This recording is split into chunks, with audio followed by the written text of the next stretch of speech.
Okay. I'm super excited. We're going to start on time. It's not time yet, but I always like to put the slides up to make sure you're in the right room.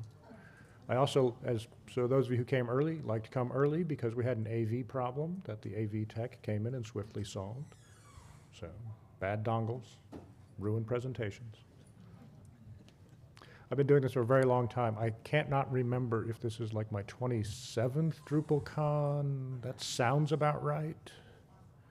Yeah, I've been doing this for a very long time, so. Well. But this one I got to drive to. I know, Chris is, hey Chris. I live in Augusta. That's not far. It's not far, but it takes an extra hour to get here because of traffic. You don't want to get me started on that. So. Hey, Al.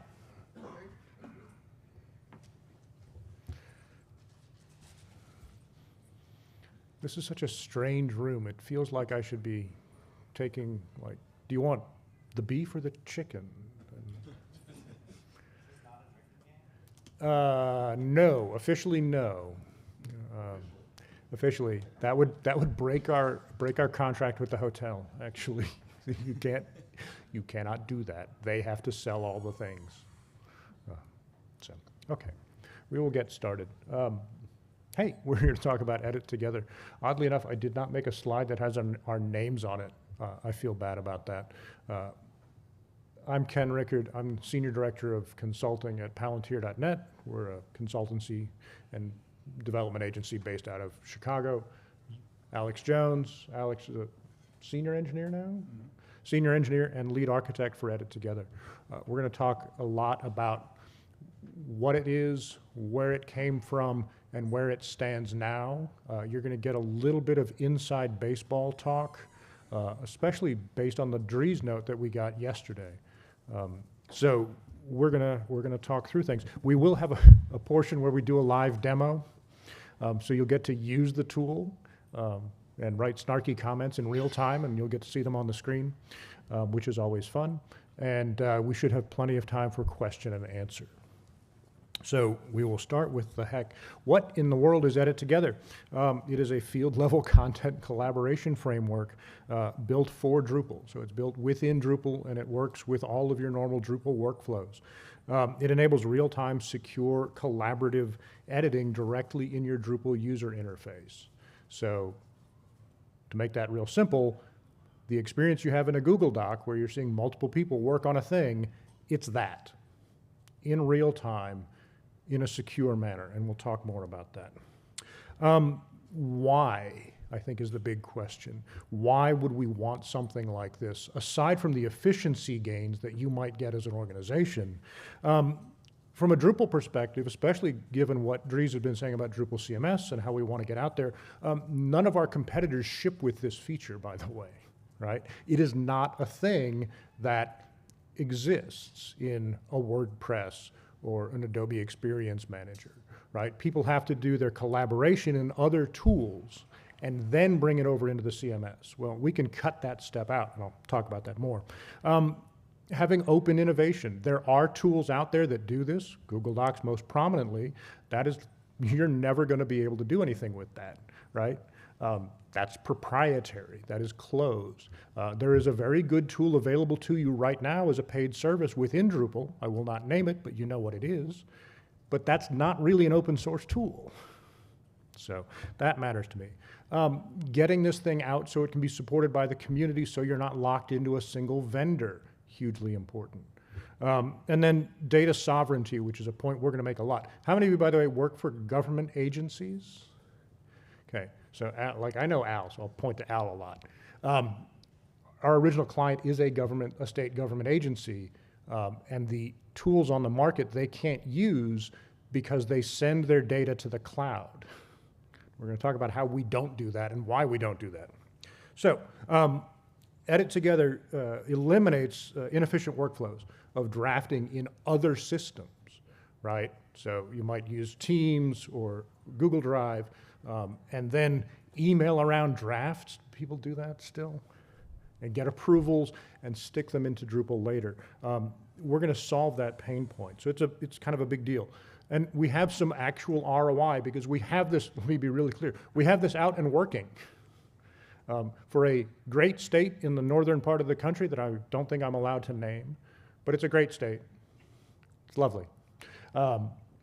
Anyway, but they've been using it in practice. So it's not theoretical, it's a real thing. And they get return on the investment they've put into it. They have time savings, right? You can waste a considerable amount of time just moving data around from system A to system B and context shifting between the different interfaces you have to work with, right? It's that whole great thing of, hey, I drafted this lovely thing in a Google Doc, and then when I pasted it into Drupal, I had to reflow the whole thing and reformat the whole thing, right? As I see people nodding. That is a drain. We want to eliminate that drain. Cost reductions. You could theoretically get rid of certain applications that you pay per seat licenses for because you won't need them anymore. Workflow efficiency. If you can do everything in the same system using the same tooling, again, you get great efficiency. I started my career in newsrooms, so I always ask people the same question. When you're creating content for your website, where does first write-through happen? Which means, where do you make your first draft? And what's your database of record? And they're never the same answer. They always do first write-through over here, and database of record is Drupal over here. Well, that is a broken system that people have done out of habit. So I think we can break that cycle.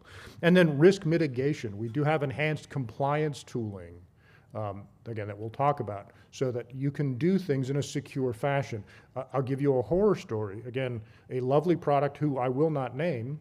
If you're using their off-the-shelf spell checker that ships with your CMS, you're sending your data overseas so that the server can spell check it. One of my friends who's a DevOps engineer at a government agency found this out and then had to rip that out of 50 different agency websites and explain to people why they couldn't use it anymore. That was a fun month for him. So yeah, why now? I am not throwing shade. CK Editor 5 offers this. They offer a collaborative model. It is good. They even offer it in 2 flavors. SaaS model where you ship the data to them in the cloud, or a hosted model. They do offer a hosted service. It's good, but it's theirs. It's proprietary. We can't extend it. We can't work with it. If you want to use, say, new AI tooling, which they have and they support, it's up to them to provide that to you, which is fine. And then, I don't know if anyone else has seen it. Did you see the announcement about docs? Tiffany in the back did, because Tiffany follows such things. I think you showed it to me, actually. Docs, the French and German governments released a Google Docs clone that's free and open source. Yeah, it's really cool, and it actually uses the same underlying technology that we do. So I thought that was fascinating. So yeah, open source from the very, very beginning. We're still using Drupal for content management. We're using a tool called Prose Mirror for WYSIWYG editing. Prose Mirror is a very flexible, very powerful toolkit for building WYSIWYGs. And if you've never heard of it, that's probably fine. But how many of you use Jira? You use Prose Mirror. How many of you use Confluence? That's Prose Mirror, et cetera, et cetera. It's one of those gold standard open source projects. It's very nice. We use a tool called YJS, which is also the gold standard. It's what Docs is built on top of. YJS is the binding that helps us do collaboration, and we'll talk a little bit about how it does that. And during the Q&A, if you have big technical questions, Alex can explain exactly how it works, because I know that it works, but I don't really understand how. YJS is great because it handles conflict resolution for us in real time, right? So the question of, hey, I typed hello, and Al erased that and typed goodbye, YJS manages that conflict without us having to write any code. It's a brilliant system. And we use WebRTC, which is Web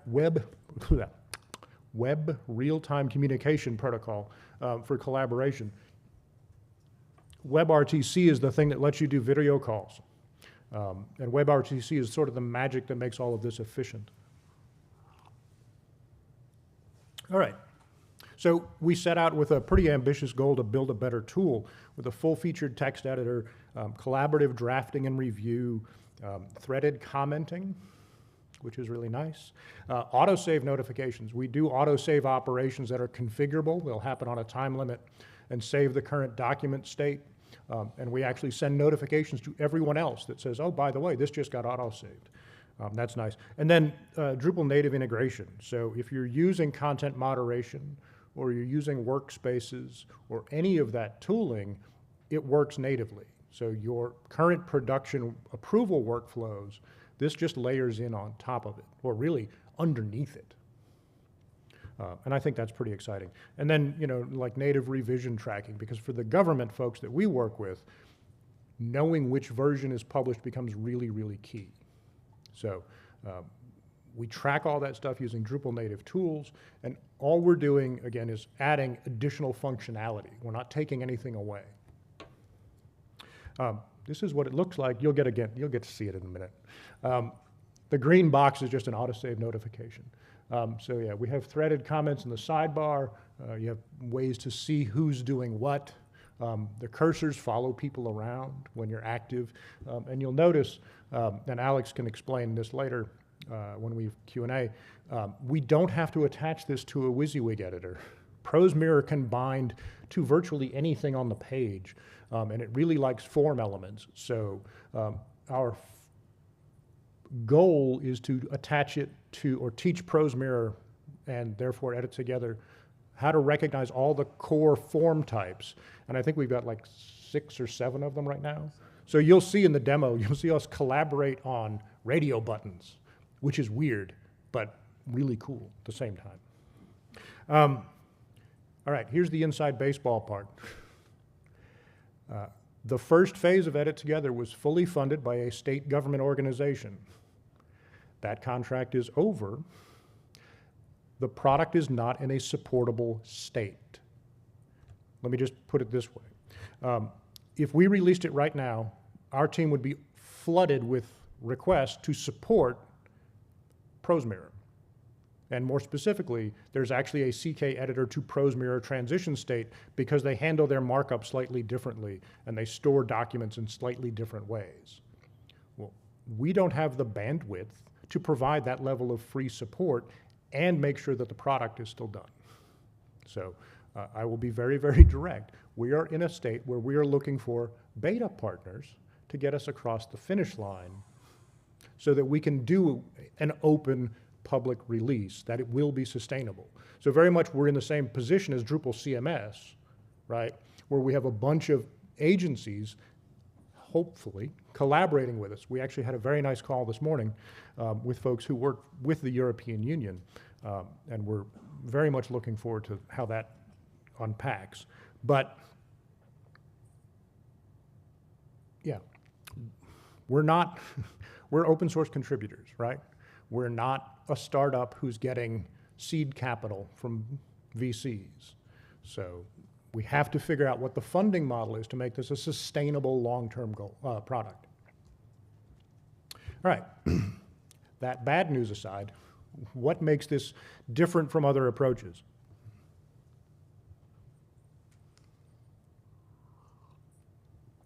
Excuse me.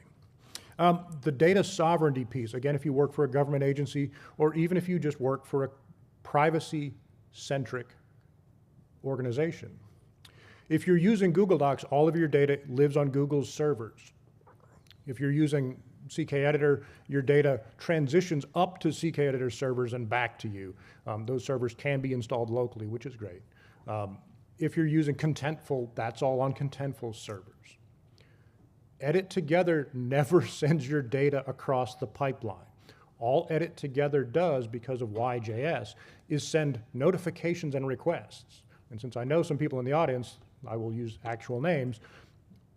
Literally all we send is, Al is editing node 1 in English.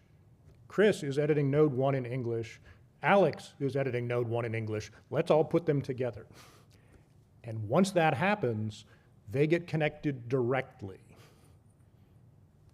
Right? It works really, really well. It also keeps our costs down because we're not paying for the server load of all of that data transmission. right? So we have data sovereignty, we have regulatory compliance because of that. Your actual content, your actual data never leaves your own infrastructure. So any of the accrediting bodies that you have to deal with, it's already handled. And then, like we said before, seamless integration with other Drupal tooling and workflows, and we have some, again, field-level collaboration. Theoretically, although not practically because we haven't written it, it could interface with Experience Builder, because Experience Builder at the bottom is still a form. So just imagine that, if you will, collaborating in Experience Builder. Theoretically, we could attach it to Vue's UI, and you could collaborate on configuring a view, which would be a great training tool, if nothing else. All right, so talk a little bit about tech. This is the software as a service cloud collaboration model, right? We're 4 different users. We want to send data from A to B, right? User A makes a change, pushes it to the cloud then pushes it to everyone else. That's how it works. Content and data are being sent across the internet, generally securely using HTTPS, so it's not a huge deal, except for the fact that your data is off your servers, right? Results are sent back to update the content in most real time. The EditTogether collaboration model, again, this is what WebRTC does. In our model, user A, like I said, Al, says, I'm editing this node, I'm going to open a room for it. Does anyone else want in? Right? And as other people open the node, the room grows. And then the connections are made directly between A and B. And what YJS does is it stores document state for everybody on their local browser and updates from diffs from the others. So when I make a change, everybody in my room gets a notification of the diff, and the JavaScript in the background makes the update and shows that I did some typing. So super cool. The WebRTC architecture here moves the processing costs off the server and onto the browser, right? This is why you can do it in a very effective, very performant, and very inexpensive manner. Again, better security, lower cost. All right, talk a little bit about why you might want to use this thing. In higher ed, you could get rid of some software. If you, I know, I used to work in higher ed. Budget cuts are always a thing. Trying to reduce seat licenses for software that you need. You can do that. This is true in government agencies as well. We talked about the sort of data privacy requirements that they have. For enterprise publishers, you get that streamlined workflow. My first jobs were in newspapers. And so that idea of being able to do first draft all the way through publication in one system while collaborating is very, very powerful to us. Healthcare, you get, again, the data privacy becomes a big deal. And then any other kind of industry that wants secure collaboration.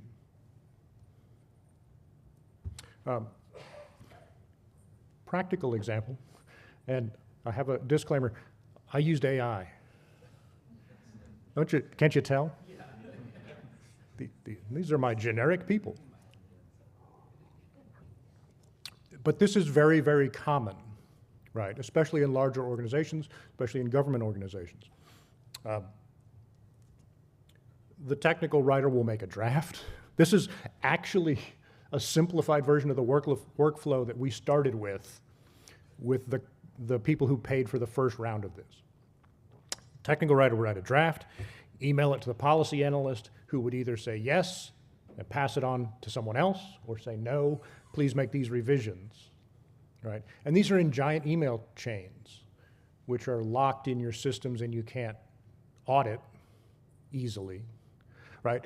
Let's back up. When you talk about regulatory compliance, we talk about auditing compliance, the entire history of the publication from inception to completion in one location, including the comments that people made along the way.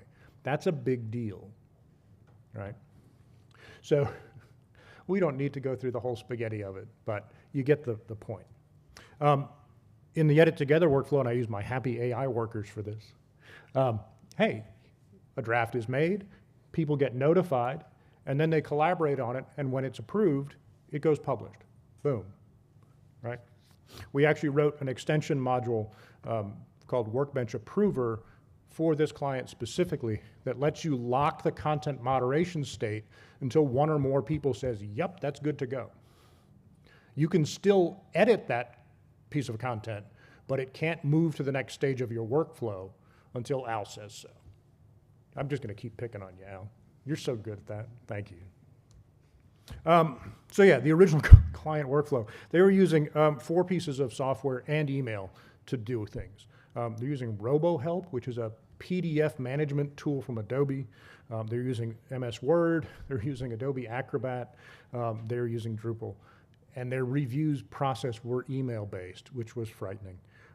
Everything had to go through multiple stages of review, export to the PDFs, and publish a PDF directly to the web. We're not going to talk about whether or not you should publish PDFs to the web. If you'd like to know, Dave just walked in, and Dave Cameron, be happy to talk to you about the efficacy or not of PDFs. Dave actually changed my mind yesterday. Sometimes PDFs are good.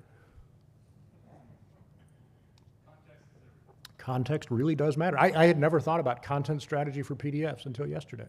But this all ties into that. So actually the system we ended up building lets their editors collaborate, create multi-page HTML documents, and then gather and export that as a PDF, which they have to do for regulatory compliance, because they have to fix the content at a point in time that says, yes, we've satisfied these regulations by publishing this information. And the state legislature takes the PDF as proof of that. I am watching time, by the way. We're doing great.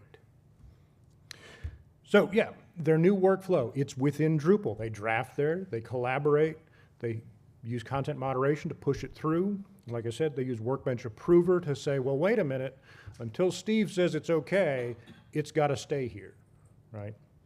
That works really well, and then they publish in Drupal directly. All right, so this is my motto here. Let Drupal do the hard work. Again, except for the collaboration piece, all of that tooling already existed, right? Al actually works for a different state agency. They do all the same stuff. They don't have the collaboration tool, but everything else they have, right? So adding that new tool to his repertoire would be pretty easy. All right, so value. Here's a value proposition. Who benefits from this? The people in charge, your digital directors, your content teams. You get workflow and productivity improvements, right? Your financial folks get cost reductions. Your CIOs, your IT personnel get some system consolidation. One of the interesting things, there's some software that we need to make this work, and we had to work within the constraints of things that were already approved by the state to use. And so we were able to spin them up very, very easily. Eliminate subscriptions as much as you possibly have to. And then again, we talked about data sovereignty and security. So we are going to look at it. Alex is going to grab things. I'm going to show my screen in a minute, but I'm going to give people a chance to log in here. If you go to edittogether.palantir.net, that's edittogether with 2 T's run together, because naming things is hard. I commend your courage for doing this. Oh, we've done it before. When I did the demo at GovCon, which is a great conference, I love it, and someone wrote, "You have been hacked, send Bitcoin," in the collaborative editor. And I'm like, really? How dumb do you think I am? So yeah, the username is demo. We should have just used a simpler password, but it's palantir-drupalcon-atl. And then I will open this up as well. Have you ever encountered an overload situation with too many users? Yes, we have, and we can talk about that. So let me show you. Oops, one second. No, I'll just click it. Hold on a second. I want to get out of here. I want to go to here. Yes, and let me reload this and see if anyone's actually here. Is anyone in, by the way? Did you manage to get in? Yeah, okay. And that password that I gave you is not an actual Drupal login, it's just an HT access challenge. So it's just a good old-fashioned HTTP auth. Yeah, we've actually have a views plugin that counts the number of people in the room. The question was, is there like a limit to the number of people you can put in? We let everyone in the company use it once, and when we hit about 20 users, it started to get squirrely. But there really isn't much of a practical limit. But we actually do have thresholds that you can set, which is kind of nice. I think ours are right now, yep, see, max users reached. While I was standing here talking to you, I can still go into it, and it'll still probably work, because we're not kicking people out actively.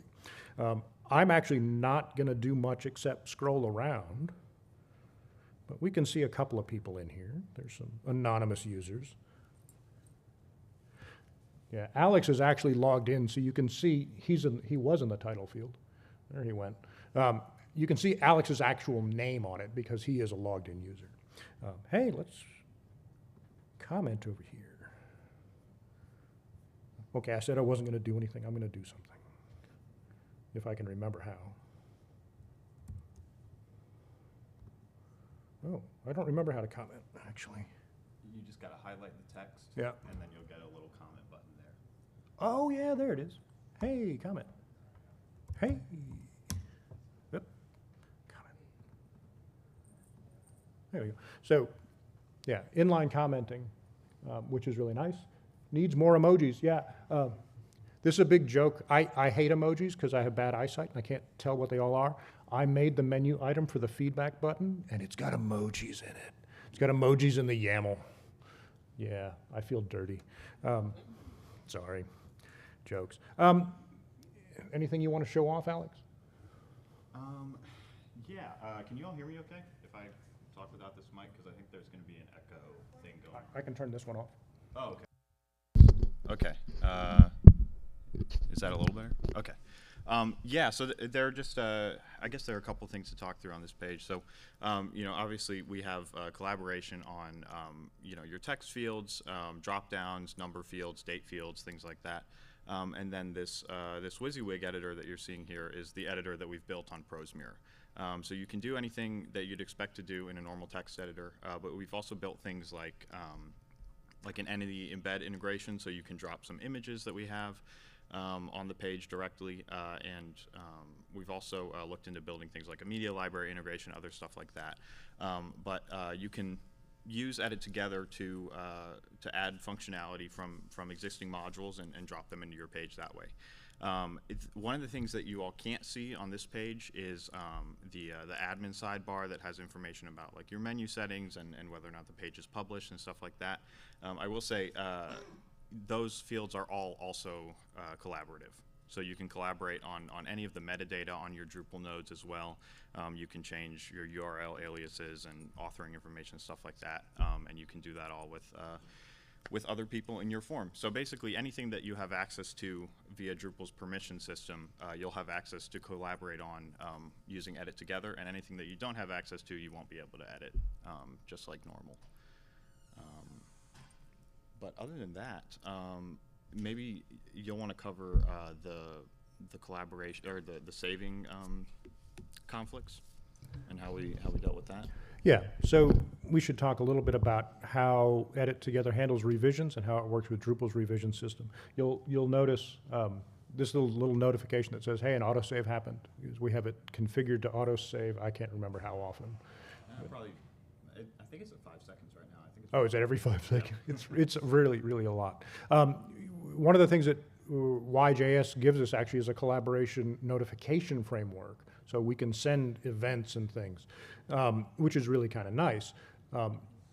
EditTogether, or YJS, is actually, again, keeping us from conflict because it's doing conflict resolution always in the background so that everybody has the updated state of the document, and that's all great. What happens when someone saves the Drupal node? So YJS is constantly keeping a document history, and we're saving that independently of node revisions. We don't actually save a node revision until someone comes all the way down here. It's a big page. And hits the button. Somebody tried to hit the button. I took the ability to save away from anonymous users, so that's why we get this notification which says, hey, somebody tried to save this page. You might want to save your work. There's a UI improvements to be made here. This is some of the next work that we have to do. But we do have this ability to do things like, oh, we know someone clicked this button, we should let everybody else know. All right? Which is exactly what we're doing here. We're literally listening to the button and firing an event when it happens. So we can do a lot of really, really fascinating things here. That's what you want to know? Can you talk a little more about conflict resolution? So if you Yeah. just change a piece of text and go off somewhere else and then I change it, do you get a notification? So the question is about conflict resolution. If I'm happy with things and I leave and I come back and someone's made changes, do I get notifications? No, but you'll see their cursor in there and you'll be able to see, oh, Bob's in the document doing stuff. I guess Bob changed my thing. So yeah, it's really interesting. If you want to freeze that moment in time, you would save and make a Drupal revision, right? That's the thing you would want to be able to do. But what's nice is, if I were to close this and then come back in half an hour, I would automatically pull the most recent state. And the most recent state is either, if no one's editing it, it's what got saved as the last revision, because we store it's basically what's called a YDoc. So the YDoc is YJS's mental map of this content. We store the YDoc, and when you save a Drupal revision, we store that current state of the YDoc. Otherwise, that YDoc is actually in, well, state, Drupal's state system. So if I come back to this page and people are actively working on it, I'm going to get the active state. But if no one's working on it, it's going to load the last revision, the last saved version, and then put it into state. Did that get to your question? Okay.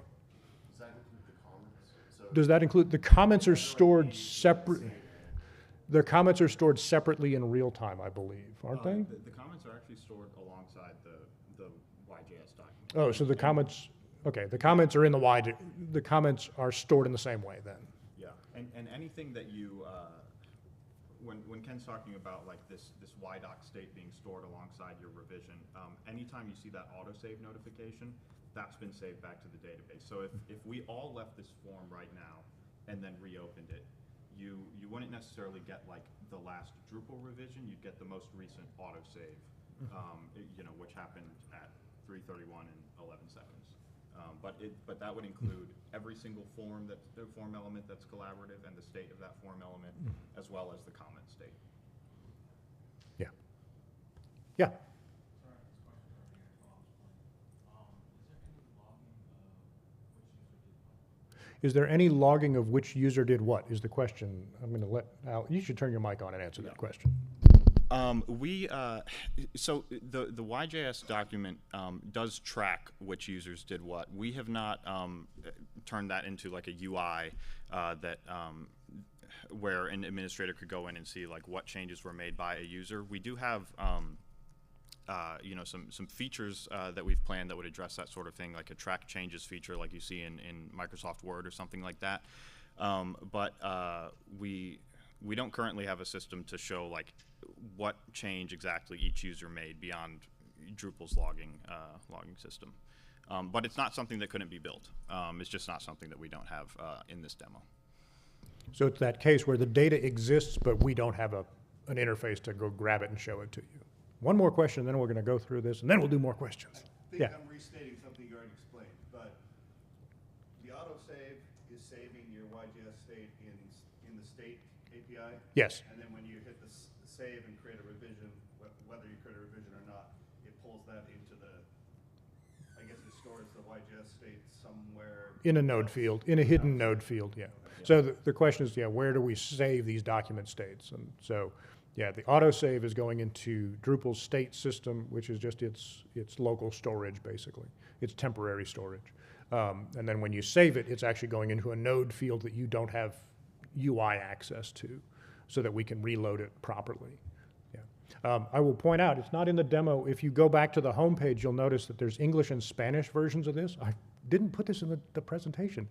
This is multilingual out of the box. So when we make that room request, not only do we know that Al and I are editing the same thing, we also know that we're on the English language version of it. So the connection requests realize, oh, this is in Spanish, or this is in Farsi, or this is in whatever language. So that's really, really nice, actually. Okay, not a whole lot more to get through. As Alex was saying, where are we, what's next? Again, current status. It is fully functional. You can use everything we just showed you. It's just complicated to set up right now because we haven't finished all the documentation. And onboarding a developer to this is complicated. So it's fully functional and we are deployed. It's in use. We are looking at final MVP feature development, expanding the collaborative drafting to more field types, enhancing the UX and the accessibility. We have done a lot of accessibility testing on the editor itself, so that we're pretty confident in, but it does need another round. And then improving conflict resolution in a couple of edge cases, in particular the Drupal save function does need some love, because that's a tricky piece, but when to do that.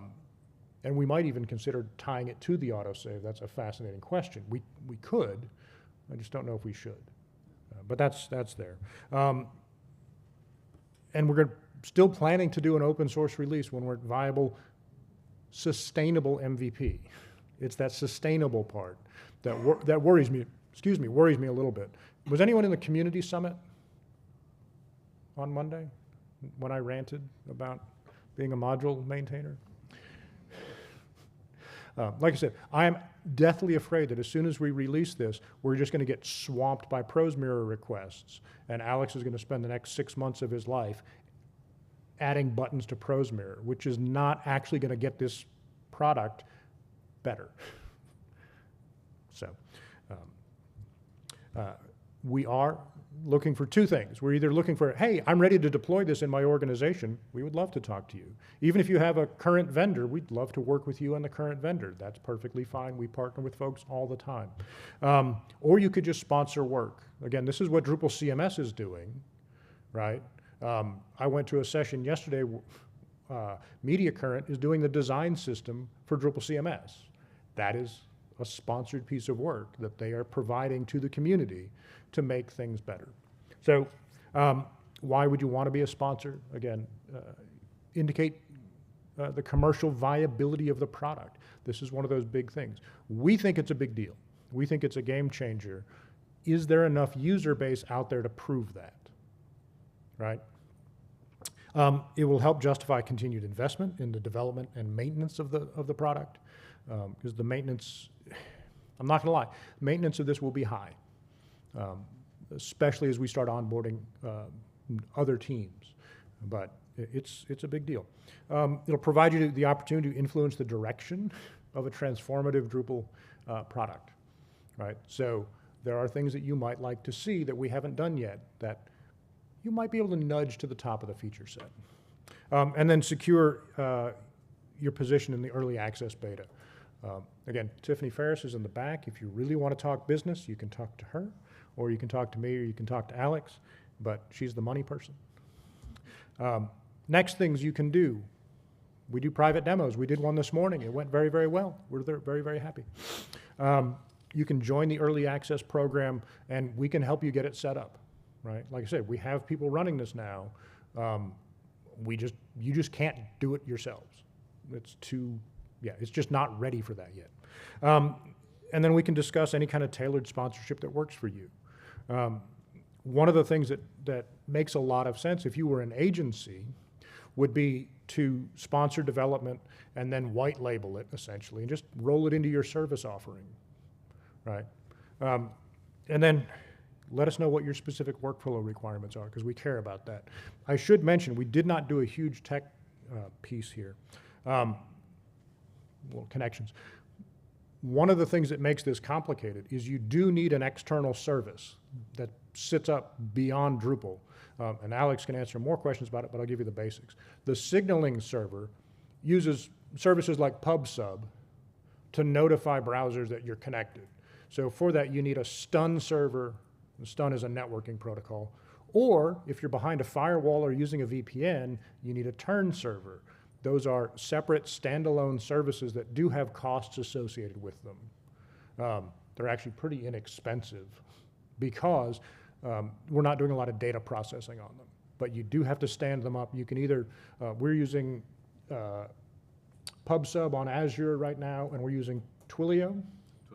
Twilio for turn, I think. Is that right? Yeah, Twilio, and then we're also using OpenRelay for the demo itself. Oh, we use OpenRelay is what we were just showing. Yeah. So there are open source tools for that. So you can run the signaling server in your own infrastructure too. It's part of the whole package. But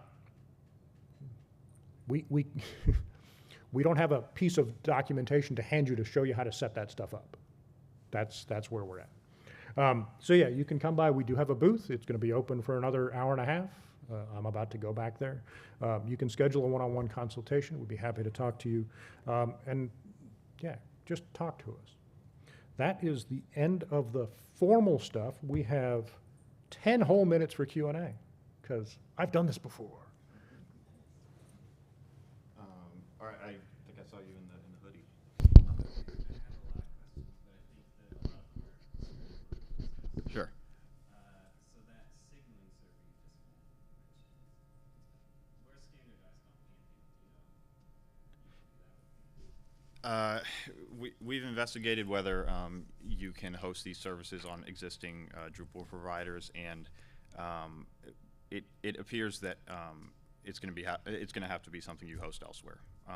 There's the PubSub option, which is usually a pre-configured option that you just purchase from Azure or Google or something like that. But you can also spin up your own WebSocket server if you have some sort of kind of generic hosting environment. Like you could spin up a WebSocket server on on AWS or one on Azure that would act as a signaling server.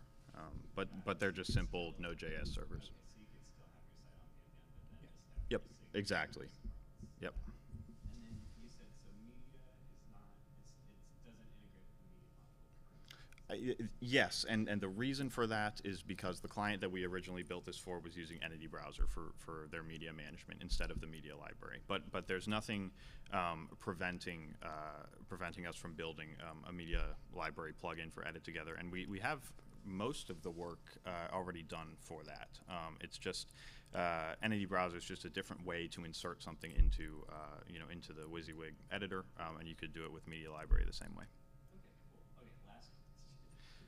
Like, how far from production would you say you all are, like, in terms of money? Like, just on, like, scales of thousands, tens of thousands, hundreds of thousands, a million? Like, how far away are you?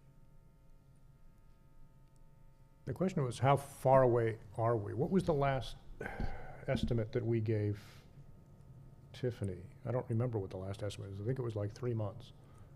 Sounds, It was like at least 3 months of Yeah. two people full-time. Mhm. 3 months of 2 people full-time, I can't do that math right now. That's in the tens of thousands range. Yeah. Yeah. Yeah, I estimated, by the way, as part of that, I actually estimated just to do community support at an acceptable level, you're talking 1.5 FTEs forever. I mean, so think about that for a second. So I think it was something to the effect of $50,000 a month just to keep it running. And so where's the business model that generates us $50,000 a month? Well, that's a future us problem. That's not necessarily a you problem. But yeah, so I'd say in the tens, probably. Yeah. So early on you talked about French and German, similar.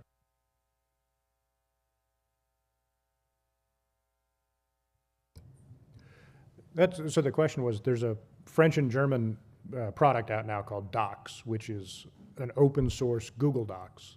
And the question was, well, can we just integrate with that and join forces? Theoretically, maybe, but that's designed for a totally different use case, because what their product does is lets you collaborate in real time and then export to like 5 different file formats. So it's not designed to be tied to a CMS. I mean, Pantheon does something similar. You can now edit in Google Docs and display in Drupal using a Pantheon connector. That's a totally different piece, though. What is interesting is, again, the docs folks, the French folks, are using YJS also, and we've actually spoken to the YJS maintainer, who's actually pretty excited about the stuff that we're doing with it. So the difference between the two approaches is that they're doing a standalone platform play, and we're doing a individual site module thing that is Drupal specific.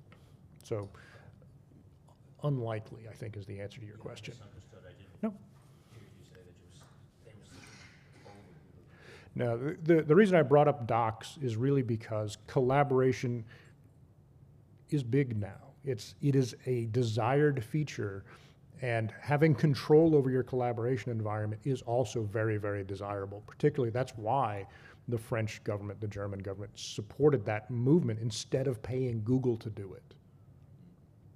Okay. Yeah, yeah. I'm going to go way in the back. Ryan, how you doing?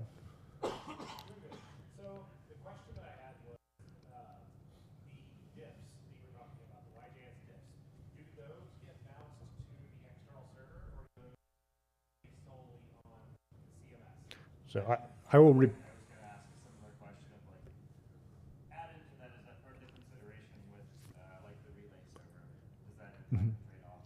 Yeah, actually, I can answer this. So the question was, when we're talking about the diffs that YJS is tracking and the relay server, where does that data flow go? So the relay server makes the peer-to-peer connection, and then the diffs go peer-to-peer. So the, They do still transmit over the internet. they do, but they're using the WebRTC protocol, not an open protocol. So it's the same protocol that you're using when you're making a video call. Yeah. So it's much more secure, theoretically.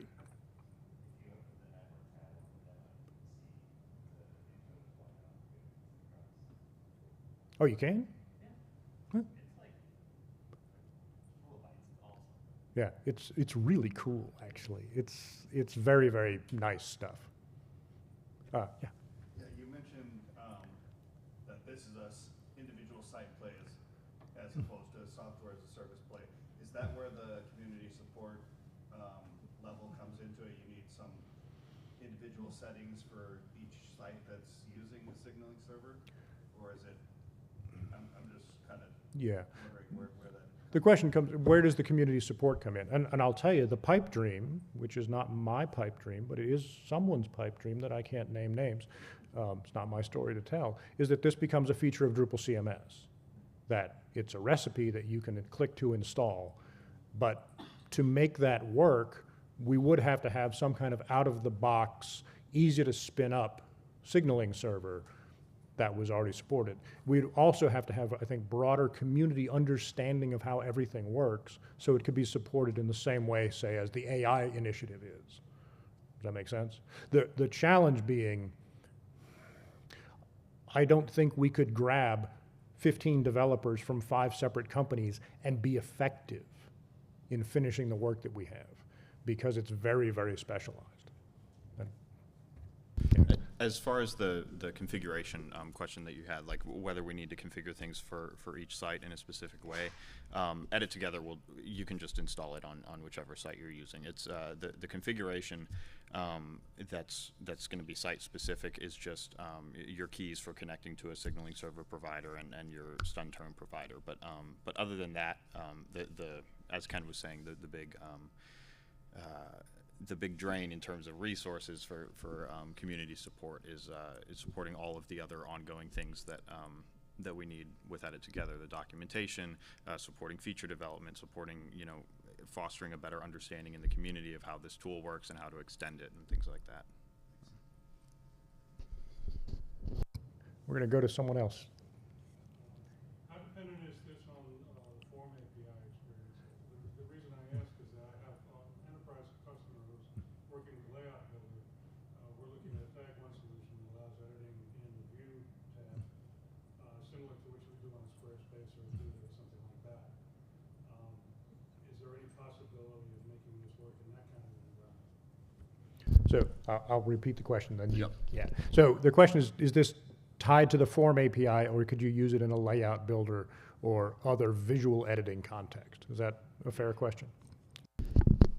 Yeah, there's good possibility that use it in any of those contexts. So the YJS is actually, I mean, the things that YJS is doing are very complex.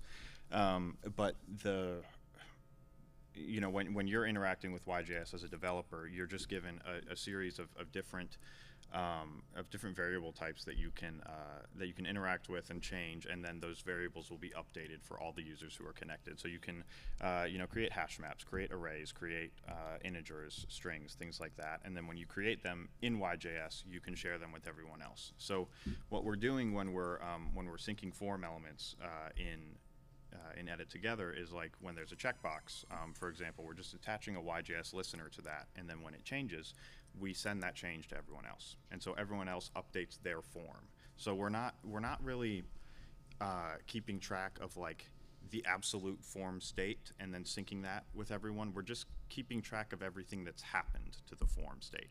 So you could keep track of everything that's happened to Layout Builder. You could keep track of everything that's happened in some other context, like you're saying with the view page.